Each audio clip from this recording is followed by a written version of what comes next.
भीष्मद्रोणतटा जयद्रथजला गान्धारनीलोत्पला शल्यग्राहवती कृपेण वहनी कर्णेन वेलाकुला अश्वत्थामविकर्णघोरमकरा दुर्योधनावर्तिनी सोत्तीर्णा खलु पाण्डवैरणनदी कैवर्तकः केशवः।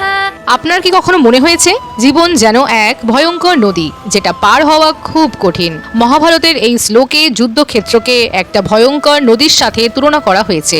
ভীষ্ম ও দ্রোণ যেন নদীর শক্ত তীর, জয়দ্রথ তার জল, শল্য যেন ভয়ঙ্কর কুমির, দুর্যোধন ছিল ঘূর্ণির মতো বিপদ, অশ্বত্থামা আর বিকর্ণ ছিল সমুদ্রের ভয়ঙ্কর প্রাণীর মতো। তবু পাণ্ডবেরা এই ভয়ঙ্কর নদী পার হয়েছিল কারণ তাদের নৌকার মাঝি ছিলেন কৃষ্ণ। আমাদের জীবনেও সমস্যা আছে, ভয় আছে, বিভ্রান্তিও আছে। সঠিক জ্ঞান ও সঠিক পথ প্রদর্শক থাকলে জীবনে যে কোনো যুদ্ধ জেতা সম্ভব।